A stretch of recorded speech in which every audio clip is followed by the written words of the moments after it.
크리스찬이라 그러는데, 그러니까 리얼 크리스찬은 진짜 기독교인이고요. 노미널 크리스찬은 명목상의 기독교인이다. 그렇게 얘기하는 겁니다. 근데 통계에 의하면 한국 교회에 리얼 크리스찬은 많이 없고요. 많은 사람들이 명목상의 기독교인이다. 그런 통계가 있었어요. 그 명목상의 기독교인이 뭘까요? 그거는 교회에 다니는데 신앙의 내용이 없이 다니는 신자를 명목상의 기독교인이라 그렇게 얘기를 하는 거예요. 예를 들면 빈수레가 요란하잖아요. 그죠? 그 안에 무슨 내용물이 없는데 그냥 요란하게 소리만 내니까 그래서 옛말에 빈수레가 요란하다. 그런 표현을 쓰거든요. 이게 우리가 오늘도 예배를 드리는데 하나님 앞에서 우리가 예배 시간에 우리의 신앙 고백이라든가 어떤 신앙의 내용을 드릴 수 있어야 돼요. 근데 이제 예배를 드리는데 지난 일주일 동안 내가 어떻게 살았는가 어떤 신앙의 내용을 드릴 수 있는 그게 별로 없단 말이에요, 이거. 주님 앞에 드릴 게 별로 없어요. 이제 그런 거를 명목상의 기독교인이다. 그래서 예수님이 그거 복음서에서 바리새인들에게 그런 얘기를 하셨거든요. 바리새인들의 누룩을 조심하라 그러면서 그 바리새인에게 표현한 말씀이 외식이라는 표현을 썼어요.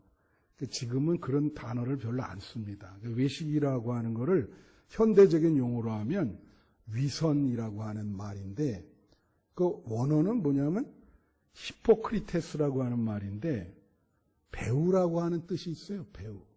배우.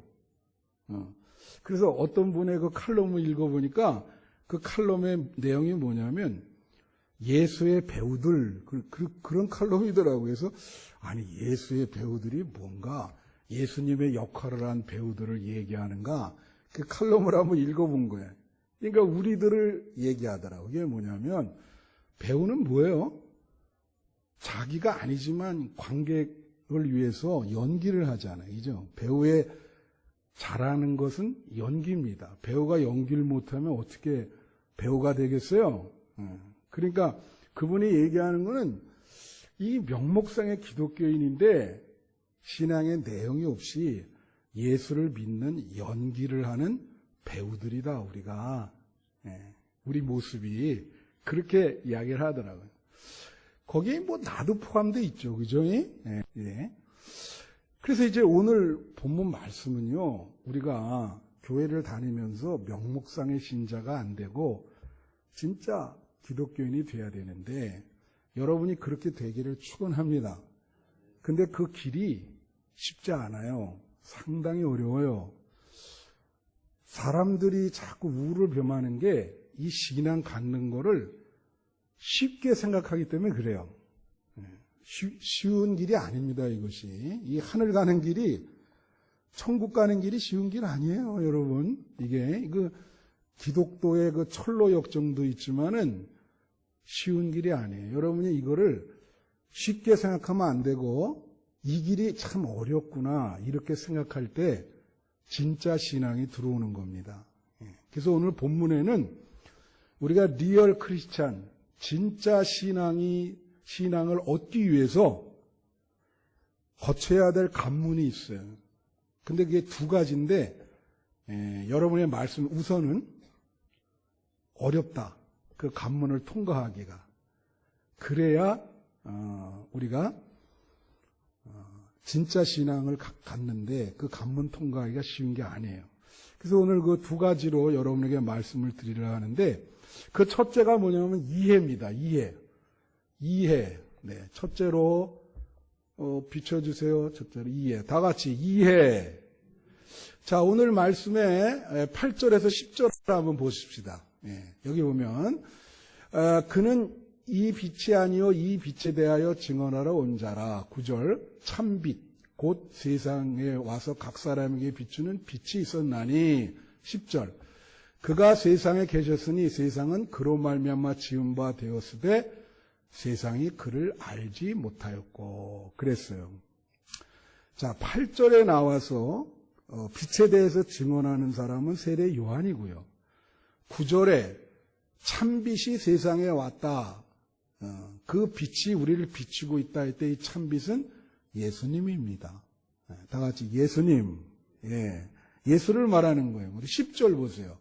10절에 보면 그가 세상에, 그러니까 세상에 빛을 비추러 오셨다는 거예요. 예수님이 세상에 계셨으며 그 다음에 세상은 그로 말미암아 지은 바 되었다. 그 말은 뭐냐면 예수님이 하나님과 함께 이 세상을 창조했다는 거예요.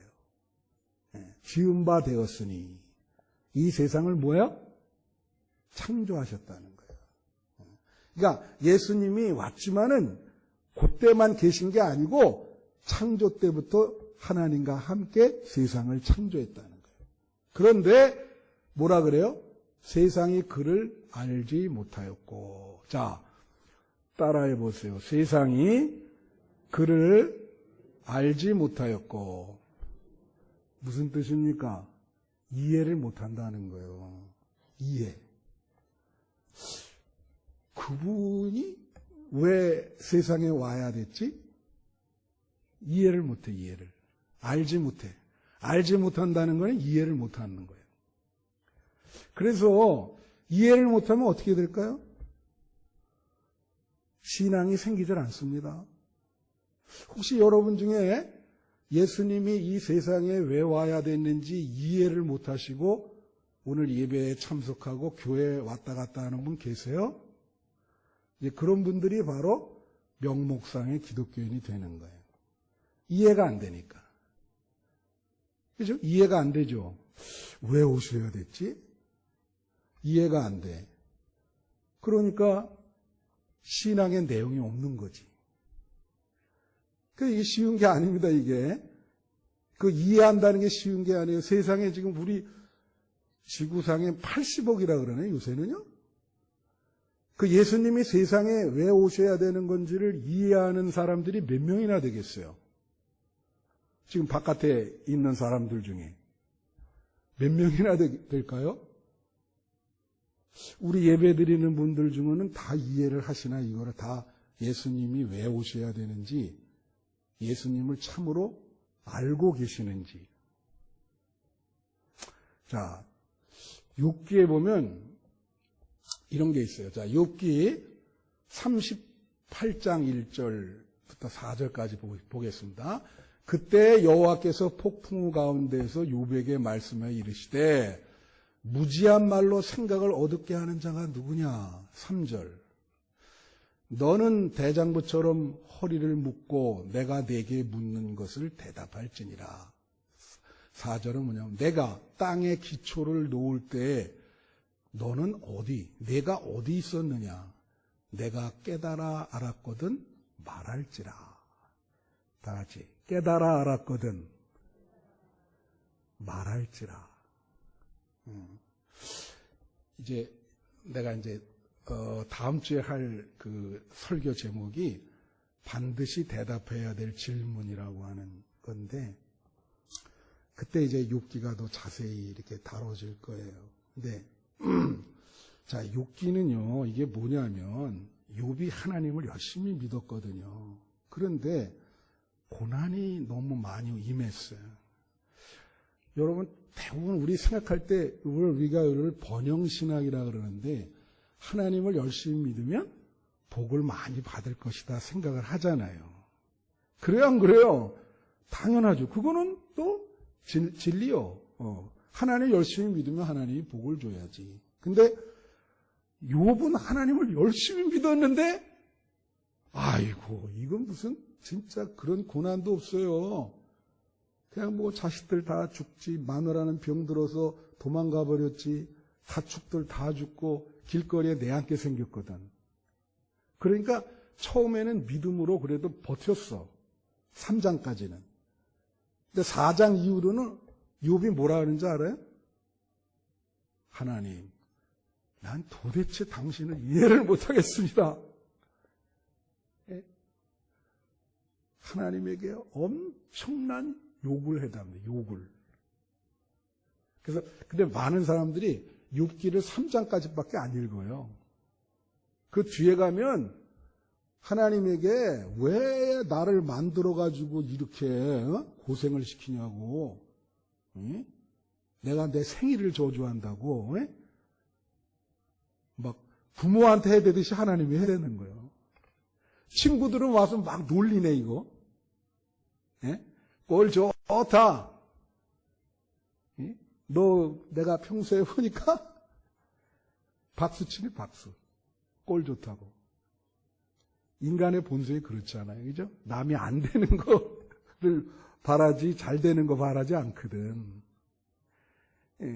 박수 막 쳐. 그러니까 그냥 더 환장하는 거예요.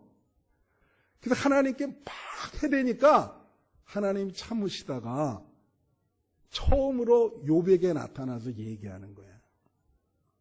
너가 나를 얼마나 아냐? 너가 나를 얼마나 알아? 내 뜻을 알겠냐 너? 2절에 보면 뭐라 그래요? 2절 보세요. 2절 다시 한번 보자. 무지한 말로 생각을 어둡게 하는 자가 누구냐? 너 왜 택도 않은 말을 그렇게, 그래서 왜 자꾸 생각을 어둡게 한다는 것은 부정적인 생각을 갖는 거예요. 부정적인 생각. 여러분도 그럴 때가 있잖아요. 왜 그렇게 너 자신을 괴롭히냐? 너 왜 이렇게 부정적인 생각을 갖고 그래? 그죠? 그러니까 하나님이 얘기하면서 이제 묻는 거예요. 내가 세상을 창조했는데 너 그거 창조할 때 너 어디 있었어? 네가 알아? 내가 창조한 거를 세상이? 내가 이 세상을 창조한 걸 네가 아냐 말이지. 그러니까 4절에 하나님이 이제 욥에게 묻는 거예요. 4절 보세요. 내가 땅에 기초를 놓을 때 너 어디 있었냐? 없었죠 그때. 이제 너는 깨달아. 깨닫는 게 중요한 거예요. 이게 깨닫는 게. 깨달으셔야 돼. 할렐루야. 깨달아야 된다고. 그래야 신앙이 생겨요. 깨달아야 신앙의 내용이 있는 거예요. 깨달아 알았거든 말하라. 너가 깨달은 걸 말해봐. 계속 하나님이 이렇게 얘기하거든. 그러다가 한 39장 이후에 깨달음이 온 거예요. 하나님을 이해하게 됐어. 그래서 회개를 해요. 하나님, 용서하세요. 제가 무지한 말로 이치를 가렸습니다. 하나님을 비로소 이해하거든. 그때 비로소 신앙이 생긴 거예요. 그때 신앙이 생긴 거예요. 비로소 그 고난을 통과해가지고 그 신앙의 내용이 들어간 거예요. 그때. 그래서 그잖아요. 이게 정금 같은 신앙이라고. 금 같은 신앙이다 이거는. 불의 불 속에서 재련된 신앙이다 이거는. 여러분이 그런 신앙의 내용이 있어야 돼요. 쉬운 게 아닙니다. 쉬운 게 아니에요. 제가 어떤 세계 테마 기행인가? 그걸 보니까 어떤 분이 저 폴리네시아, 미크로네시아 거기를 여행을 갔더라고요. 그게 어느 종족에 갔더니 거북이를 많이 잡아가지고 그 거북이 요리를 먹어요. 그래서 이분이 물어봤어요. 근데 그 사람들이 기독교를 다 받아들여가지고 교회당도 있고, 내가 그래서 흥미롭게 봤네. 교회를 열심히 다녀. 근데 거북이가 주식은 아니지만 그래도 부식 정도는 되는 거야. 그래가지고 이제 그 추장이 말하는 거예요.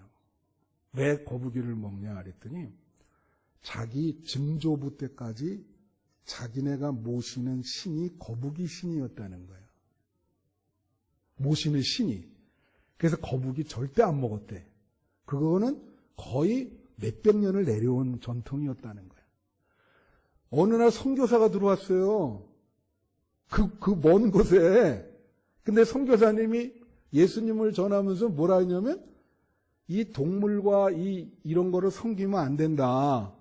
이거는 하나님이 만드는 피조물이다. 다 같이 피조물. 여러분 피조물이에요. 여러분이 세상의 주인이 아니라고. 여러분은 피조물이지. 근데 그거 인정하는 게 어렵죠? 그러니까 그 선교사가 그랬어요. 이거 다 하나님이 만드신 피조물이라 창세기에 보면 이 동물은 인간이 다스리게 돼 있어요. 이거 배고프면 잡아 먹어도 됩니다. 그런 거예요. 먹어도 됩니다. 동물이고 하나님이 만든 건데. 또 창세기에 그랬잖아요. 모든 식물과 동물이 너희의 음식 재료가 될 것이다. 그 얘기를 하니까 예수 믿고 나서 딱 관점이 바뀌었어. 세상을 알게 된 거예요. 하나님을 알게 됐죠. 그 다음부터 거북이를 잡아먹기 시작한 거예요. 자기 조상신을. 거북이는 더 이상 신이 아니다 말이야. 피조물인데. 피조물을 어떻게 신으로 섬기나. 선교사가 맞아요, 틀려요? 맞죠? 그래갖고 그분한테 거북이를 잡아가지고 요리를 대접하더라고. 거북이 맛이 나도 보니까 먹고 싶던데 닭 맛이랑 똑같대요. 자, 여러분이 그래서 하나님을 이해하고 예수님을 이해해야 제대로 신앙생활을 할 수가 있어요. 이건 굉장히 중요한 작업입니다. 이걸 못하면 여러분은 평생 아마 명복상의 기독교인에 머무르게 될 거요. 또 한번 볼까요? 여러분 요한복음 3장 3절부터 4절에 보면 이게 니고데모랑 대화한 건데 예수님이 뭐라 그러죠? 예수께서 대답하여 이르시되 진실로 진실로 내게 이르노니 사람이 거듭나지 아니하면 하나님 나라를 볼 수 없다 그랬어요. 이게 하나님 나라를 보여달라 그랬거든.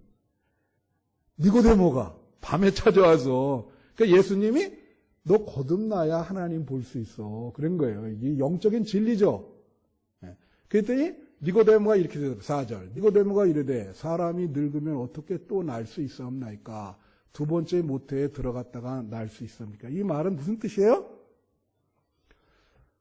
늙었는데 이 늙은 몸으로 어떻게 어머니 자궁을 다시 들어갔다가 나오냐 이거야. 그런 어리석은 지금 예수님께 그렇게 질문하는 거예요. 이걸 본다면 이 니고데모의 신앙의 그 어떤 지수라 그러죠. 지능지수처럼. 이건 제로지 제로. 왜냐하면 신앙이라고 하는 거는 영적인 거거든요.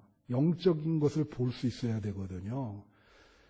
기독교 진리는 영적 진리지 육적 진리가 아닙니다.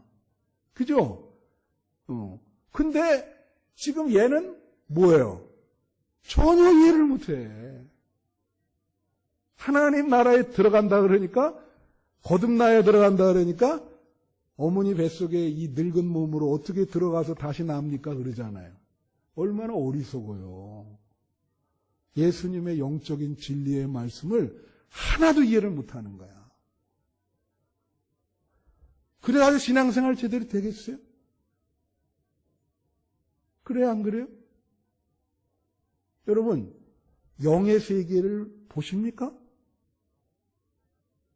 우리는 이 세상에 여기서 오래 살고 여기 세상에서 영적으로 세상에서 이렇게 영원토록 살기 위해서 이 세상에 온 게 아니거든요.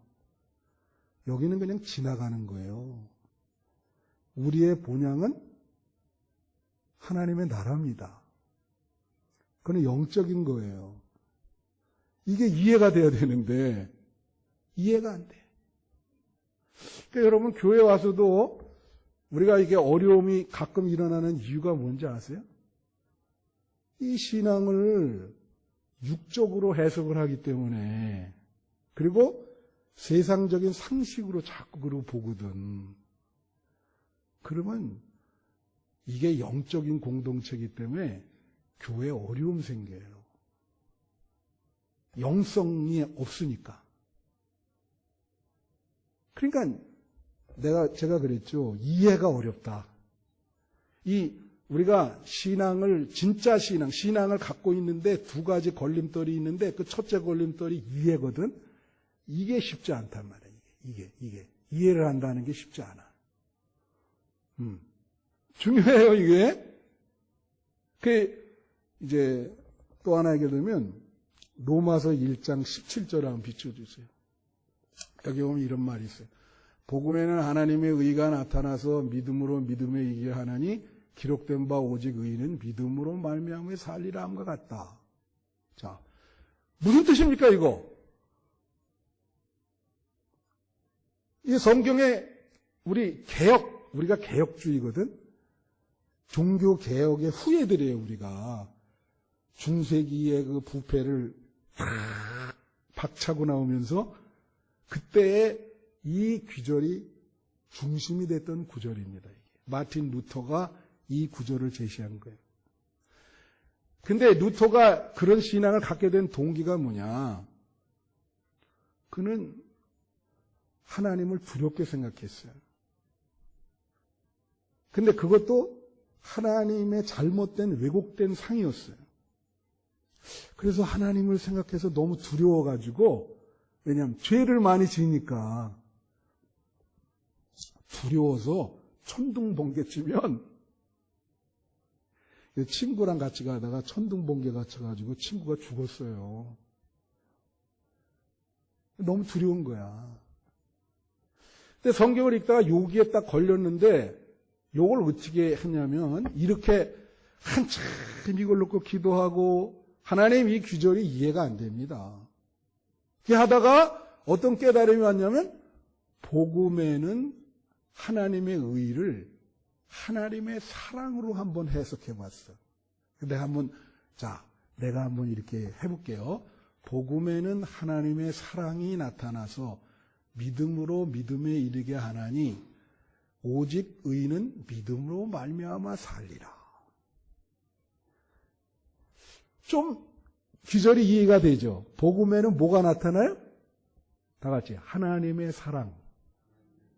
예. 그랬더니 하나님이 더 이상 두려운 하나님이 아닌 거예요. 예수 그리스도를 이 땅에 보내신 것이 하나님의 사랑이라는 거야. 우리를 구원하기 위한. 그런 깨달음이 온 거예요. 그래서 신앙이 생긴 거예요. 그 귀한 신앙이죠. 그죠? 그래서 여러분이 지금도 뭘 하셔야 되냐면 이 이해를 하기 위해서 말씀을 매일 읽어야 돼.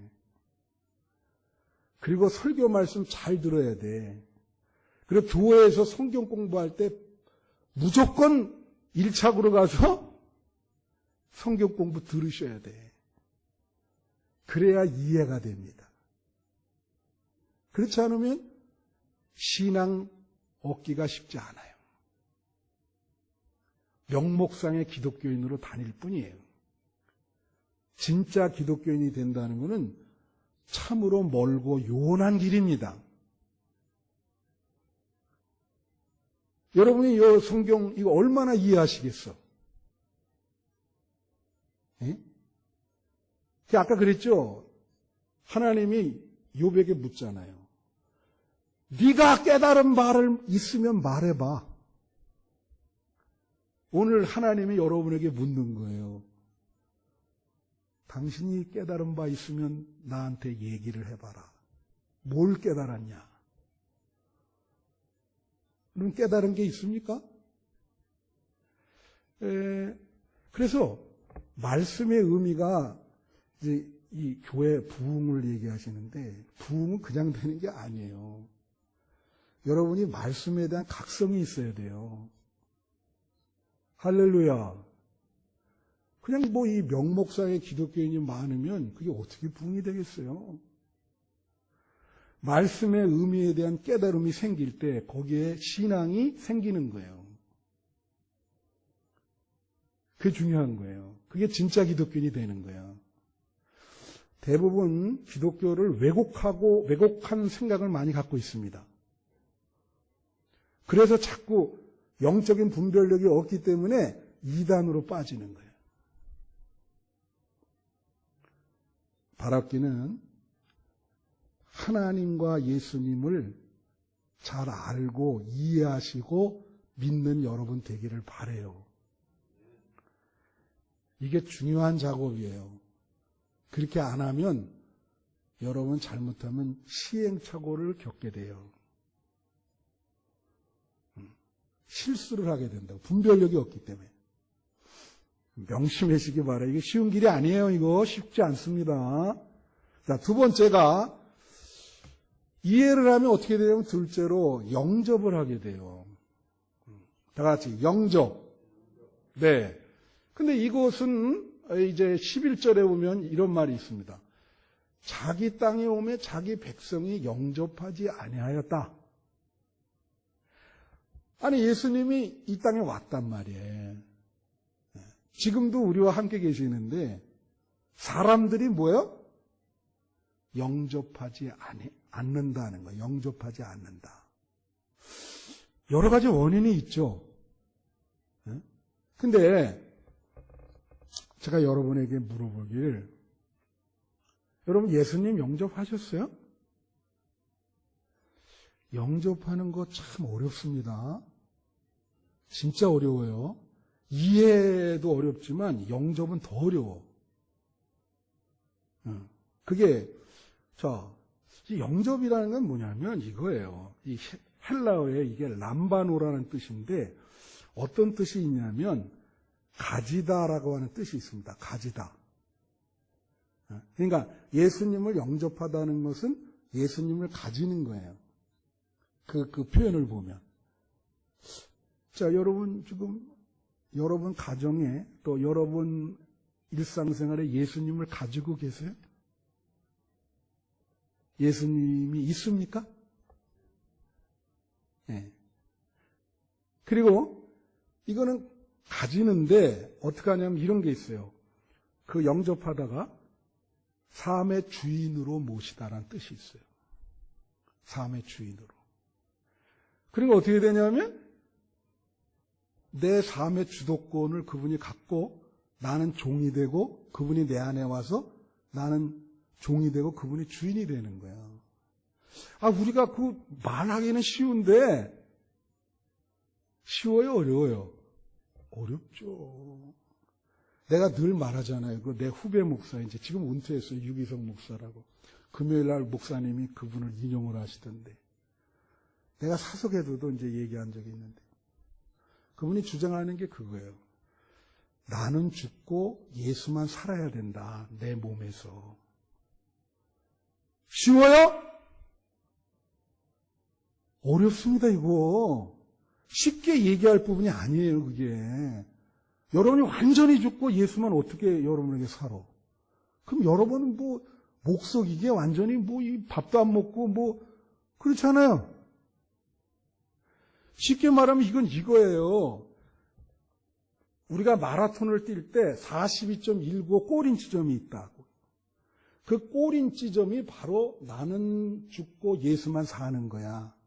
그럼 여러분은 지금 어디를 지나고 있냐면 42.195를 가야 되는데 1km도 못 왔어요. 무슨 말인지 알아요?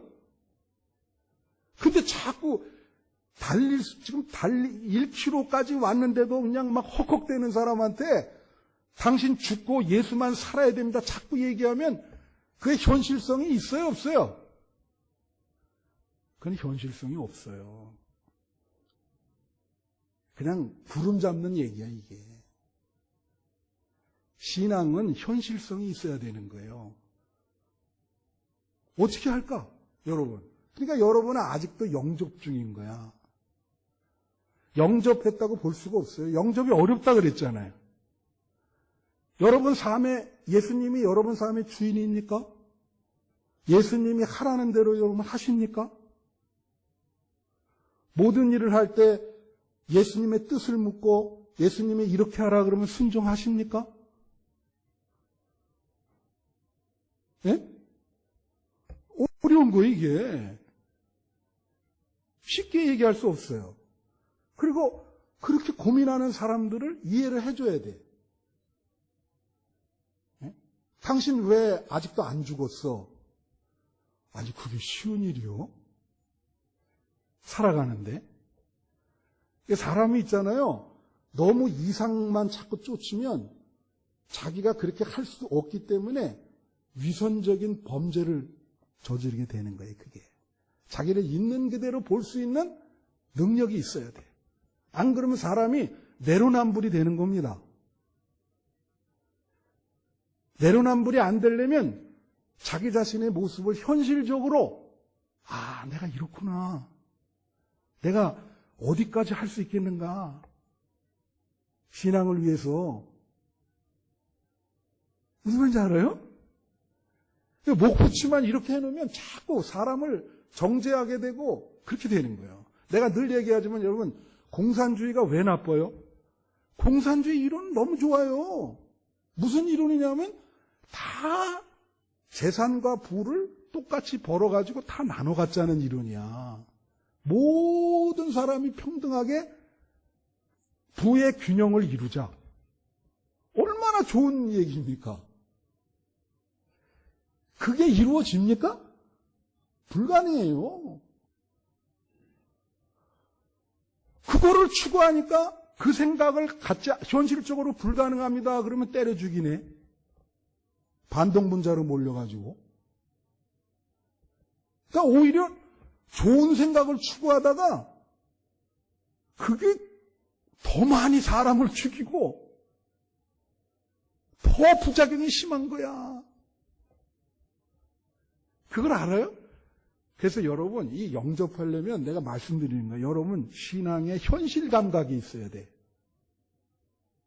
그 신앙의 현실 감각은 나의 있는 그들의 모습을 깨닫는 데서 비롯되는 거야. 그래야 신앙을 제대로 영접할 수 있는 거예요. 그렇지 않으면 계속 시행착오합니다. 계속. 그리고 계속 남을 정죄하게 돼. 저 사람은 왜 그럴까? 자기 모습을 모르고. 무슨 말인지 알아요? 이 영접이 그래서 어려운 거예요. 그래서 영접이라고 하는 게 뭐냐면, 여러분, 신조라고 할 때 크리드라고 써요. 크리드. 신조. 우리가 믿어야 될 신조. 그게 어디서 나오냐면 크레도라고 하는 데서 나온 거예요. 크레도. 크레도, 라틴어의 크레도. 이 크레도는 뭐냐면 심장이란 뜻이야. 다 같이 심장. 예. 네. 그럼 크레도는 이게 동사인데, 예? 이게 동사가 크레도인데 목적격이 있어요. 그러니까 자기가 어떤 대상에게 심장을 드리는 거예요. 그게 신조예요. 크리드. 어떤 대상에게 심장을 드려요. 그게 믿음이거든요. 그거를. 그 영접하는 거예요. 우리 6월달 보은의 달이라고, 아유, 권사님 아주 기도를 잘하시네.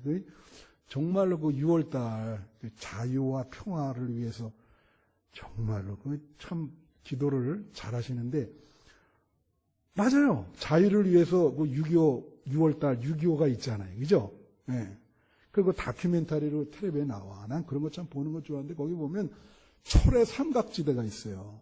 백마고지 전투, 전흥선 전투, 김화, 거기 철원, 그쪽에서 벌어진 전투예요. 막판에 고지를 뺏느라고. 거기에 살아남은 사람 몇 사람이 나와서 자기가 인터뷰를 하는 걸 내가 들으면서 난 솔직히 눈물을 흘렸습니다. 고지를 뺏고 했는데 올라가는데 중공군한테 뺏겼어요. 근데 위에서 기관총을 세 사람이 이렇게 쏘는데 전우들이 다 죽는 거예요. 올라가다가. 실제로 전쟁 영화 보면 그렇잖아요. 근데 그 일병, 입대한 지 얼마 안 된 그 일병이랑 한 세 사람이 우리가 가서 이 수리탄을 안고 글로 그냥 들어가 버리겠습니다. 그러는 거야. 그분이 얘기를 하는 거예요. 그 같이 있었던 전우죠. 그러니까, 야, 그 소대장이 어떡하겠어요, 마음이. 그죠? 그래도 뭐 어떡해. 무조건 사단장은 거길 점령하라 그러니 방법이 없잖아요. 그러니까 그 젊은 나이에 세 사람이 이 수리탄을 가가지고 들어가면서 이걸 까고 딱 하니까 그 기관총 거기 있는 사람 다 죽었지. 그 다음부터 그냥 파죽지수로 올라가가지고 점령을 했다는데. 여러분, 심장을 드린다는 게 그거예요. 그럼 그 사람들의 크리드의 그 심장 드리는 그 대상 목적격은 뭡니까? 그거는 조국 대한민국을 위해서 자기 심장을 드린 거죠. 그러면 우리가 영접한다 그럴 때 어떻게 해요? 예수님께 심장을 드리는 거예요. 자, 영접한다 그럴 때 어떻게 하면 예수님이 삶의 주인이 됐어요. 그리고 우리 종이 돼가지고 예수님과 계속 교제를 해. 관계를 맺어. 그러면서 주인에게 내 심장을 드리는 거야. 당신을 위해서 충성을 다하겠습니다. 그게 영접이요. 계속 교제를 예수님과 나누면서 주님, 나는 주님을 위해서 언제든지 내 심장을 드릴 수 있습니다. 그게 영접이거든요. 어려워요, 쉬워요? 어렵죠. 누가 감히 나는 예수님을 영접했다고 말할 수 있겠습니까? 나도 사실은 목회를 하지만 내가 예수님께 심장을 드릴 수 있을까? 그죠? 여러분, 신앙생활을 가볍게 생각하시면 안 돼요. 생각보다 이게 그렇게 쉬운 길이 아닙니다. 대단한 결단이 없으시면 이 길이 그렇게 쉬운 길이 아니에요. 그래서 이제 결론을 내리면 뭐라 그래요? 12절을 한번 비춰주세요. 요한복음 1장 10절. 자, 뭐래요? 영접하는 자, 곧 그 이름을 믿는 자들에게는 하나님의 자녀가 되는 권세를 줬다 그랬어요. 11절에는 뭐라 그랬습니까? 영접하지 아니하였다. 왜 영접하지 아니하죠? 영접하는 게 어려워요. 그분에게 내 심장을 드릴 수 있을 정도로 그런 헌신이 있어야 되는데 어려워. 그래서 사람들이 대부분 영접을 안 해. 그런데 12절에 뭐라냐면 그런 어려움에도 불구하고 진짜 영접을 했어. 삶의 주인으로 모셨어. 그런 자에게 그 이름을 믿는 자들에게 뭐를 주시냐면 하나님의 자녀가 되는 권세를 줬다는 거예요. 이게 중요해. 자, 그때부터 여기 두 가지입니다.